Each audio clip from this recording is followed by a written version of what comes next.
And we're on the air with Wire106 Season 3, Episode 3. Ooh, nice little symmetry. Yeah, Great. I like that. the What do you think magic I number. mean? Nothing. Okay.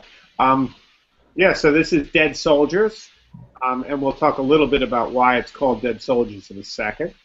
Um, but we like to start, it's kind of become a tradition to start with the epigraph at the beginning of the episode. So let me pull that up right now. The epigraph for this one is spoken by our faithful leader, Burrell, Mhm. and it's "The gods will not save you," or "Los dios no los salvarán." Pretty good, huh? Yeah, for some reason, my rip of this episode came through with all the Spanish subtitles. So, So, what do you anyone make? Anyone got a thought about this? I really liked this quote. I think I made it the headline for my post on the Wire this week, which isn't posted yet.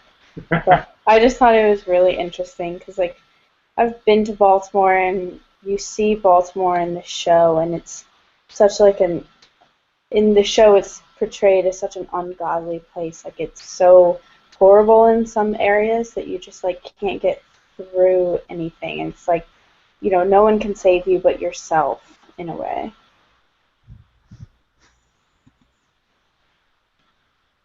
And the context in which it spoke is Burrell is at a Compstat meeting and firing or at least demoting someone, and the very brutal nature of this world that we're introduced to. I think the opening scene for this episode, if I'm right, is the Comstat meeting where Calvin comes in with Jay Landsman, or his basic sidekick.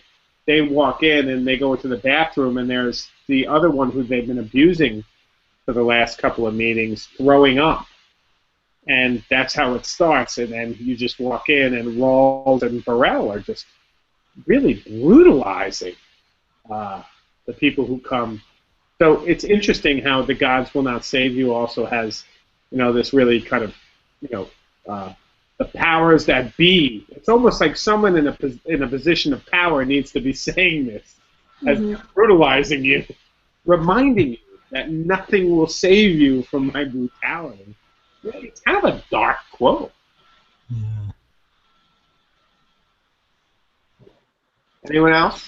Any other ideas about that one? It's almost like every man for himself. Kind of. I got that feeling throughout the Comstat meeting and just back and forth between Omar and Stringer and that sort of thing. It's just there's no group. It's just everyone for themselves. Yeah, it's a godless world, right? I mean, really, you don't have to get too much more creative than that. Like, this is a godless world. The next, and I don't know who included this one, but I'll just go right away. The next image we have up after the epigraph is our faithful friend and longtime hero, Omar. Who shared this? That was me. Um, I just thought it was. I mean, I like almost pretty, but this was popped out after this elaborate plan to get into this house so that they can steal money or drugs or whatever. And I just think it's really interesting how Omar just pops into the show every once in a while and just sort of wreaks havoc and has these ridiculous plans to get what he wants and always works. But this is the sort of before shot, and the after shot I gave is another one of Omar when he's laying in the bed and like crying and then burns his own hand with a cigarette as sort of like a self punishment for getting the woman killed. I think her name was Tasha. So I just thought it was interesting because we see a side of Omar that we never really get before. We usually only get Omar with a shotgun. Yeah. I mean, interesting thing about this shot, it's interesting. Omar's on a mission, right? And the mission is to get the Barksdale and to pay back for what they did to Brandon. And it's almost blinded him, right? To the point where he'll attack them no matter how many people they have guarding the house. And in this episode, it has some real costs, right? Talk about the title of Dead Soldiers. Tasha dies because he's unwilling to stop attacking the Barksdales. Right. And an interesting point that David Simon brought up about this scene, that the one with Omar that you're bringing up, he had a commentary about it. He said, in an entire episode about no one taking responsibility for anything they've done, between Comstat, between the politicians, even between the 40-degree day that we'll talk about, and with the guys. Omar says it's his fault. Yes, he owns it, right? And it's like, and David Simon says it's an epic act in this scene, and in this season, and in this series, for someone to actually take responsibility for what they've done, which I'm really compelled by. So that's an awesome scene.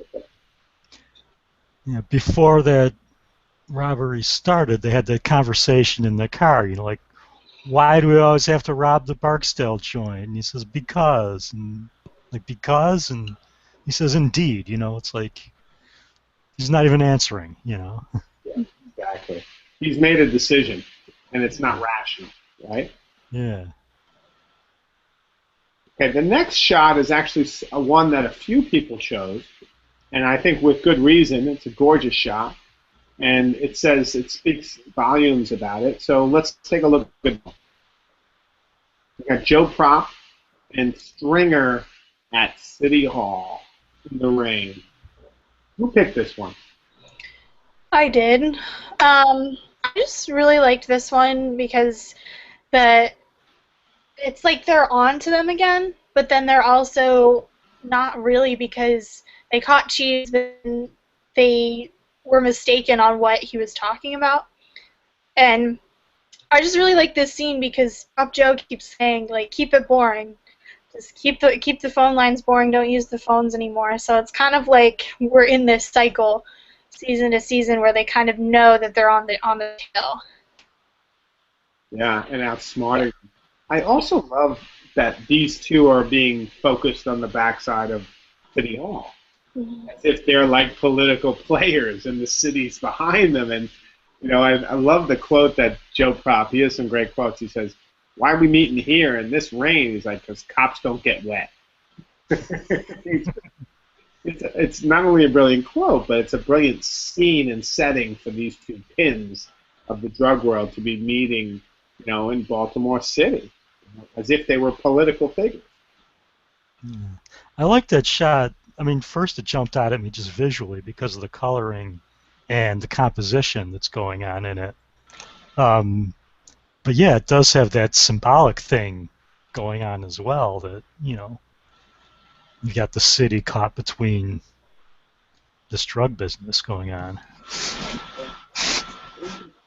I don't know why I picked most of my shots throughout this episode. Was I was trying to focus on different elements that we've been focusing on throughout the course, and this definitely was like very visual, and so that's kind of why I picked it as well. Yeah, it's a gorgeous shot visually. Here's the next shot. This is of Burrell. And he's talking about, this is the moment when we have the epigraph spoken, right? Yeah. The gods will not save you. Yeah. Look at his face. Complete disgust. Right? Like, you scum. And he's wondering about the mayor. And it's also interesting how the idea that shit floats downhill, right? Like, he's getting it from the mayor, who then in turn, he's giving it to his, underlings. And there's this really just kind of brutal nature of chain of command that's unescapable. Here's our next shot. This was mine. I just thought it was really interesting that finally someone is trying to figure out what actually happened to D'Angelo. And I thought that this scene just paralleled D'Angelo's death, suicide so well. Obviously because McNulty's trying to figure out what's going on. But I just thought it was really interesting that after so long we're finally coming back to this and someone's trying to sort it out. Yeah, I mean literally a year. And it's a year in episode time too, right? Yeah. Yeah. I also picked this one. I just thought it was hysterical how the guards are looking at each other while he's going through, um, and like going through and looking at how Dee possibly would have died, and he just is putting it two and two together, and it's just really funny to see like how crazy they think he is. Another point, again, Simon brought this up. I can take no credit for it, but he noted that there's no speaking in this scene. Kind of like that scene with Bunk and McNulty earlier on when they're looking at the bullet that goes through the refrigerator. Mm-hmm. All simple physical evidence. Like there's no way he could have possibly choked himself with this belt in this situation. Like physical evidence just doesn't support it. And it was just completely screwed on the first investigation. Yeah, interesting. Yeah. Okay. The next shot is Funkalicious. I don't know if that joke gets over. He's talking about Kofi Bryant of the United Nations. Kobe Bryant and Kofi Annan are the names that he's mixing together there. Well done. I actually didn't get it. I thought it was just Kofi. I was like, oh, wow, I didn't know Kofi and Kobe. I just it's awesome. He has a couple of good ones. I think there's another one you linked to, and I got this one, and this one was brilliant. Here's the other slapstick with him. That was great. Where is it? Did I keep it in here? Oh, this is it. Yeah. Yeah, he's looking for Dozerman's gun, and apparently it was sold to someone named Peanut, and they checked their list, and there's like 85 of them just in West Baltimore, people named Peanut, so, what am I going to do with all these peanuts, It makes that George Washington Carver joke, yeah. Exactly. Who do I look like? George Washington Carver, which is just a brilliant bit. And this had some really funny moments in it. It had some dark moments too. Here's one of the ones I added actually, and this is CompStat. And CompStat, for those of you who don't know, is actually based on the statistical system that comes out of New York City, which was a way to kind of build more accountability for the cops based on their particular areas. And it was a statistical system that was introduced, and the idea that it would create greater accountability and better policing and lead us back to community policing. And while it had the potential to do that, it also can backfire in terms of messing with statistics, trying to downgrade crime, or even erase certain crimes so that your stats are all that mattered. And in these brutal meetings with Rawls and Burrell, you have these are CompStat meetings where it's all about the numbers. And we've heard about that season after season. And this is a great example where Bunny Colvin says, I'm not going to scrub the numbers anymore. I'm not going to lie. And he's there telling the truth where he's had a 2% boost in crime. And you'll notice, and Simon confirms it, that the shades are almost open, right? Like there's almost light coming into the room, kind of like the light of truth that's letting people say, oh, wait, this is really what's happening. And he notes that on other points when people are like bullshitting, like Valchek or whoever, those shades are closed. And so the metaphor of light and CompStat in terms of actually, legitimate information and bringing light and truth onto what's really happening, they're actually playing with that metaphor of light and truth really very intentionally, which I really loved. When he was talking about that, I thought that was worth talking about. In terms of, like you said, Meredith, design and how this kind of visual element is really reinforcing the thematic element. And here's another Spanish subtitled scene from this episode. Thank you, Paul. Yeah, everyone was talking about how they're going to give him the numbers that he wants, and they're talking about, I'll try these different things. If that doesn't work, I'll just screw up the stats. And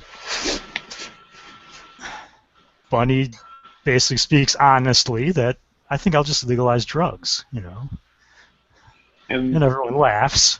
But But but it's still a discussion today. exactly, and it's a pivotal moment in the scene and in the episode and in the season because this is what drives Amsterdam and Amsterdam, which we'll see over the next 9 episodes. So it's a crucial moment.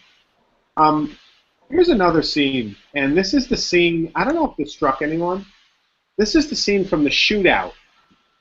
This is the moment when Omar and his crew take over the drug house, and they get ambushed, and they know, and they're waiting for them. And you have this kind of Western shootout. And while I was listening to the commentary, one of the things that really struck me as I was kind of listening was, this scene in this episode was written by Dennis Lehane, who actually wrote Mystic River, which was the film directed by Clint Eastwood, and he's kind of a famous Boston crime writer. And George Pelecanos, who's another crime writer, Dennis Lehane, David Simon, Richard Price, all of them kind of are starting to be like a crew that write together for these episodes, and they're really kind of an established writing crew. Anyway, they're actually talking, and Simon is talking about the commentary about how he's been inspired by Westerns.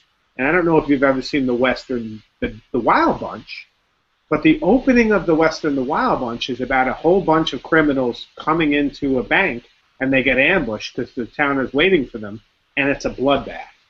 And it's a really powerful, ultra-violent scene. Sam Peckinpah, who directed the movie, introduces slow-motion shooting. So, like, you get shot in slow motion, and it kind of captures the violence. Sam Peckinpah also does something really interesting in that opening scene. The kids, like in the scene that follows when they're playing Omar, the kids are in the streets after the melee, and they're playing out the shooting. And so, like, the violence that is everywhere around them kind of embedded within their kind of mindset and who they are. And so it's amazing that Simon recognizes that scene is directly taken from the Wild Bunch because he sees that the urban city kind of westerns, the urban city gunfights are what we have now, given that the West has won and lost. And he notes noir, but he also notes that he's bringing the Western back to the city street, and he's invoking films like the 1968 Wild Bunch, as well as Leone and a lot of the masters, The Searchers. And I just think it's a brilliant, brilliant play on this episode and on this kind of series. And you can see the three of them with the shotgun, with the gun, and just taking these shots. It's a pretty brilliant moment. And so I love that he kind of recognizes it, and you could miss it if you're not watching it. So I just love that moment.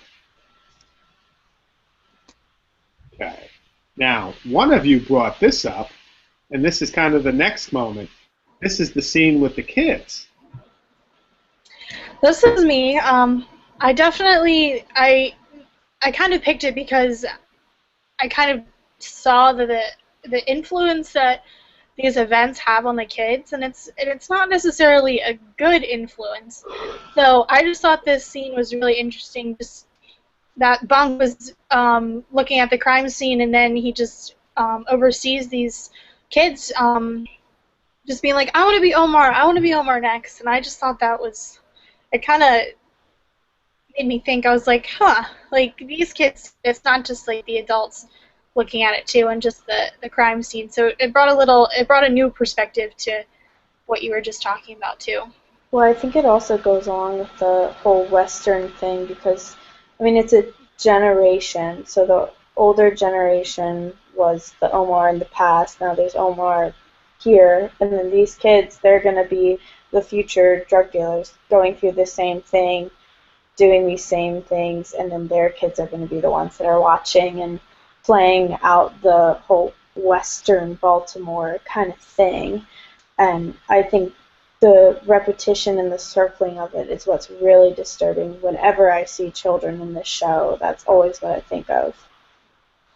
Yeah, and I think that's right on. That notion of generational, who's the next Omar?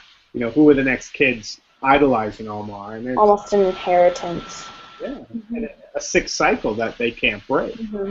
Just like the drug war, right? Right. Yeah. I like that. Great. Okay. Awesome. So let's move to the next.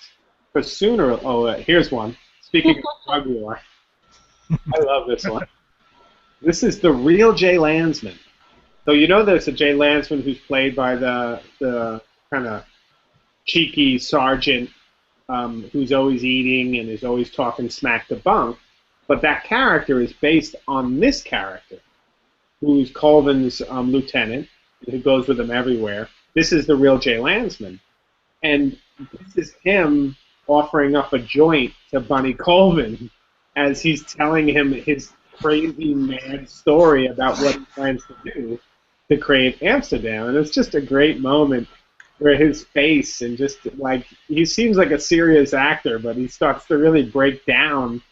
And I love this moment when he passes the joint. So that's just a joint moment in The Wire that I figured I'd capture. I love it. And speaking of other funny moments, there was a lot of funny moments. Here's the 40-degree day, and we're going to actually play the video. So give me a second. I'm going to actually pull up the video, and we're going to watch the scene. So here we go. 40-degree day.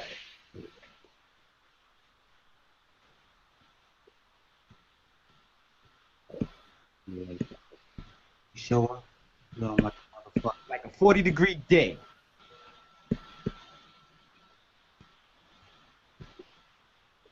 You know how he talked about how the acting is all in the eyes and the expressions. Springer had the whole speech about the 40-degree days. It's like something that no one cares about. It's not too cold to complain. It's not warm enough that you can do anything with it. It's just a nothing day.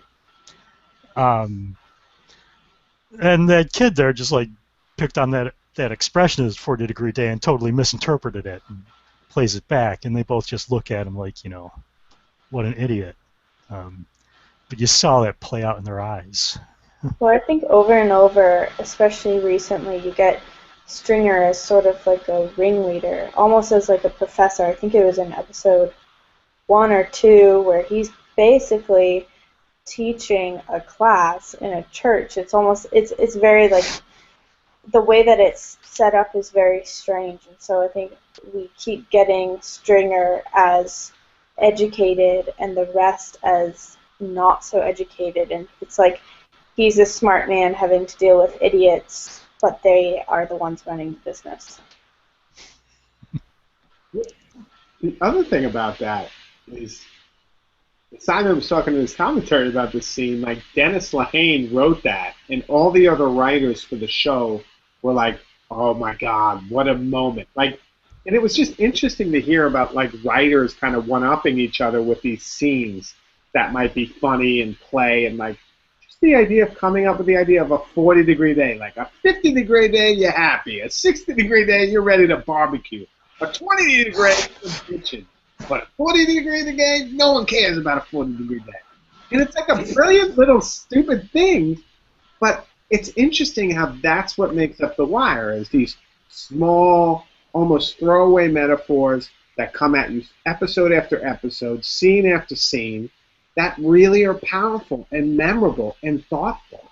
And I think this is a great example of just that kind of spot-on writing, and just the idea that it takes a crew of writers, and really good writers, novelists, to start getting at the magic that is The Wire.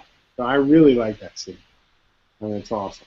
Okay, so let's keep going, round robin. I know Amy wants to say something, so we're going to find one of hers, because this is going to be awesome. When Amy says something, I know it is. I can feel it. Okay. Ready? Go. You guys see anything? Okay, good. You see that. All right, so Amy didn't share this one. This was Paul or me. And then we already saw this one. And then we see this one. Who shared this? That's me. Um, I mean, in my literature classes, we always talk about gender, and I think that Kima is basically the only woman that we get in an active role in this show for the most part. And so I pay a lot of attention whenever she's in the show. And I thought this was really interesting because this is a scene, someone walking out of the grass after they just went to the bathroom, and then they're like zipping up their pants and doing up their belt. It's very much a masculine thing. You get it in a lot of like war movies and stuff like that. You don't usually see women doing that, which is very stereotypical, obviously. But then you also have the beer in the background and the truck, and then I think that's a truck. I can't tell anymore. But she and McNulty sit on top of the car after this, and they just chat. And it's very much like a guy-to-guy conversation. And this scene is followed by her talking about another very male stereotypical thing where she's not happy in her relationship because it's too much work, or there's too much expected of her, like it's too complicated. And so I thought that was interesting, just how she's so masculinized so often, but in this scene it really, really stood out. I mean, she could have been a guy and it would have been completely normal, but because she's Kima being put into these male stereotypes, I just thought it was really interesting gender-wise. Yes, right down to the camouflage. Talk about the war scene and the camouflage pants, and absolutely. I mean, and it's remarkable how much she's taking on not only the masculine, but like the ghost of Jimmy McNulty. Right? Yeah, and she even says, I'm turning into Jimmy McNulty or something at the end.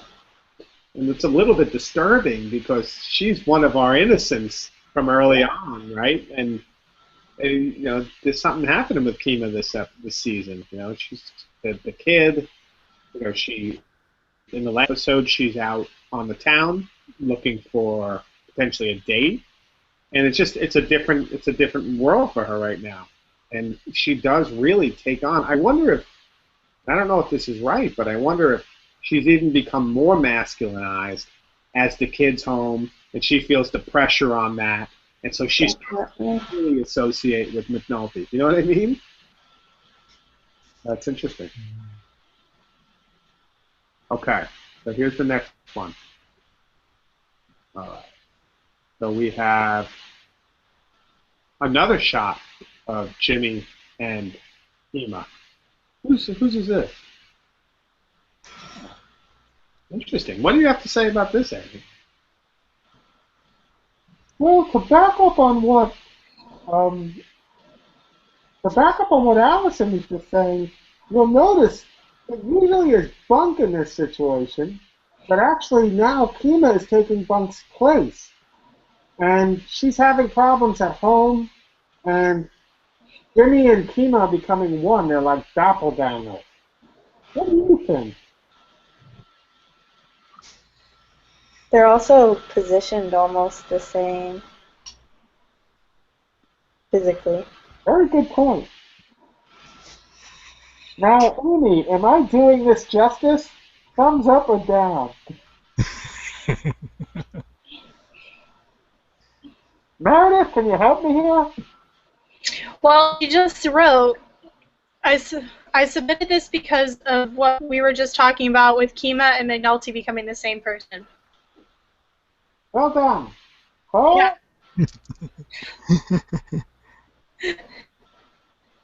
Thanks a lot, Paul, for nothing. Okay. Thanks, Amy. That was great.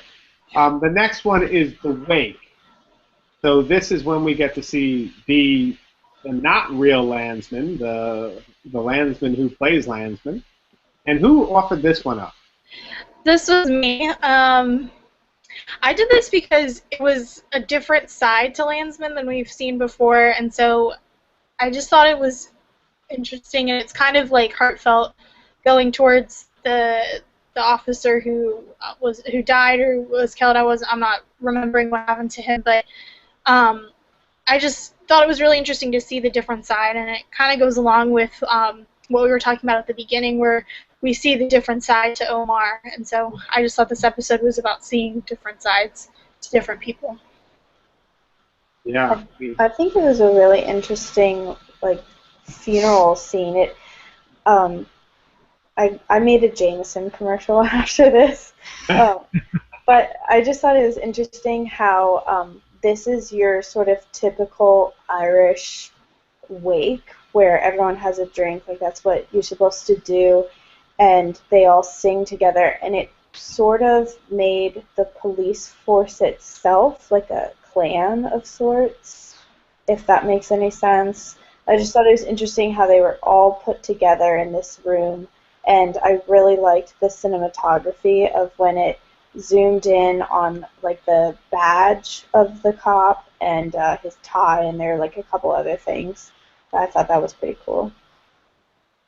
Yeah. Amy said the scene was a really good look into pop culture. I'm not sure about having the dead body there, but the rest of the scene is very true to the way cops act around death, so this was a great view into more of the culture that we don't get as much of a look at as in the rest of the show. Yeah, absolutely. Well said, Amy.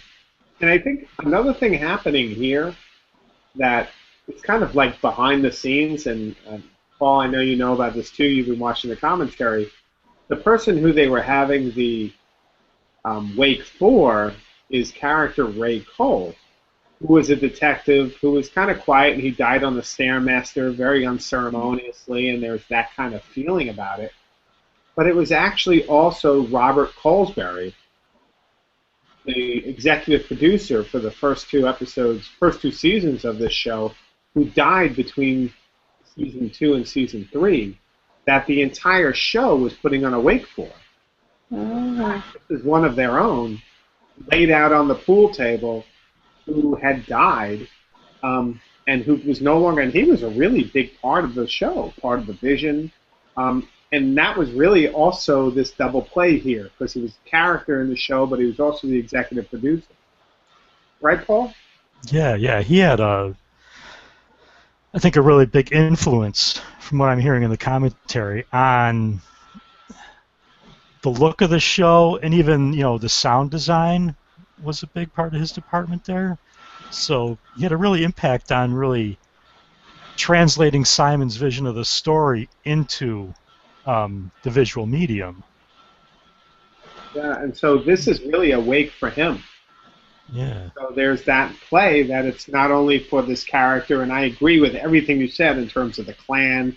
The police department feels like a police department. It's not the infighting, and it's not all the kind of, and as much as it's a different view of a scene in cop culture, which you often don't get, there's also this other scene of the show. And the people who created the show are also mortal. There's just this weird kind of almost meta moment where the show is reflecting upon its own people in its own time, and they're writing it into the very fabric of the narrative. And you can't get more real than that. It's really trippy. Here's another shot shared by who? Okay, good. This was shared by Amy. And if she just fakes the mouth, I kind of pretends to talk, we'll just talk into that. Oh. Or maybe you can write something good. So you submitted this picture because of the reactions of the cops to the new idea about how to deal with drug problems. They're asking questions like, how will we be able to face them, and it turns out to be true. This is a trippy moment. The moment where the cops are so invested in a way of policing that they almost don't know how to do their job anymore when you tell them that they can't do the single buys or the, what do they call them, hand-to-hands. And there's this kind of real breakdown in the whole machinations of the thing. Even the drug dealers don't know what to do. Crazy. With scenes like that, and even that shootout at the house, I think back to what he said at the in the commentary for the first episode about how it's all a metaphor for the engagement in Iraq. And then I would try to think about, like, how do these things match up? like soldiers transitioning from being at war with people to being the police force in the country as they're occupying it, and not knowing how to do that. Yeah, and not knowing who their enemy is. Yeah. That's the whole nature of the new frame. Yeah. Yeah, it's an interesting moment too, also because it's the moment where you realize just how insane the idea seems, despite the fact that the war on drugs, as it stands to this point, has done is no closer to changing anything. Right? Everyone's ingrained in a way of doing, despite how insane the way they're doing is. And someone mentioned, as we started talking about this, that legalizing drugs is actually not an insane concept as it was 10 years ago, right? Like Washington State, Colorado have legalized marijuana, right? Now that's far away from legalizing crack or heroin or cocaine, but it's not going to, maybe in 10 years, some of this will even seem more insane. And there might be a historical moment when we look back on this 30 or 40-year war on drugs, and we ask ourselves, what the hell were we doing as a culture? And this is a moment of Bunny Colvin saying that and asking that in the context of the war. Interesting. It's interesting that you choose that word insane, because there's, the old cliche that the definition of insanity is doing the same thing over and over again and expecting a different result. Exactly. And that's kind of what they're doing there, Yeah. And he's really starting to think, I got 6 months left. Maybe I can change. Now, we have one more video clip. This will be the last thing we share. And I'll get this now. And Paul, you shared this, so I'll actually play it, and then you can talk about it. So here we go. You want me, boss? Your number's way down, Fruit. Way down. And sparks people. And they clipping the dope fiends coming up Fremont. When I ran a shop and my numbers dropped, I damn sure did something about it.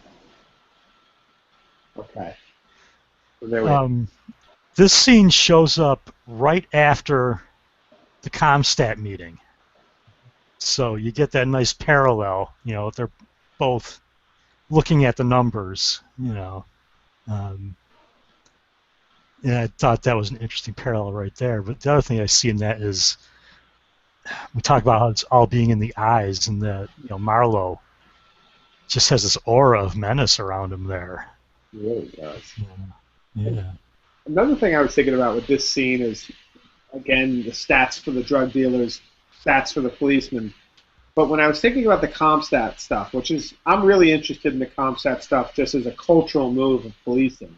Like even policing, there are certain ways we get into ideas of policing that change. And there are new developments, and a whole new culture around policing arose in the 90s around this Comstat idea. And a lot of it was driven by computers.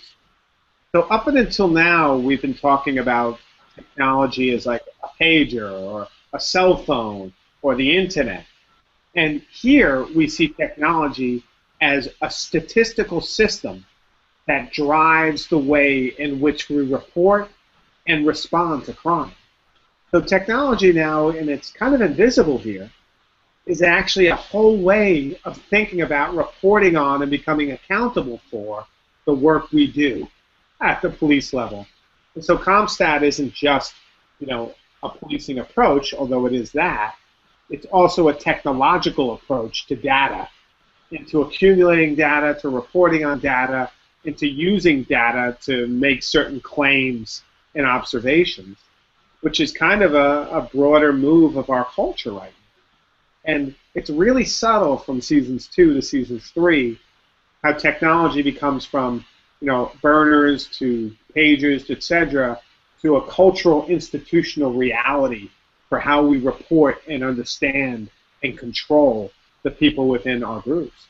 So, technology is this kind of constant space, and it takes on more and more power until the 5th season.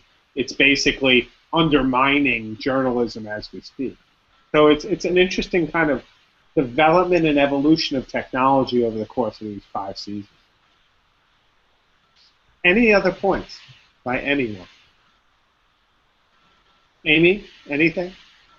Oh, I'm surprised. Allison, anything? No. You're just ready to go to bed?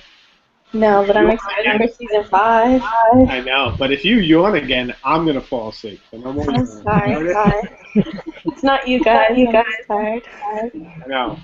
I can't help but take it personally. Meredith, everything good? Yep. Awesome. You guys rule. Paul, any last moment? One thing that strikes me about that we've been talking about was, the writing, the brain trust there, like Dennis Lehane, Pelicanos, Richard Price. Because those guys are like stars in their fields. They're like big names. And it's great to see the way they contribute to this and what they bring to it.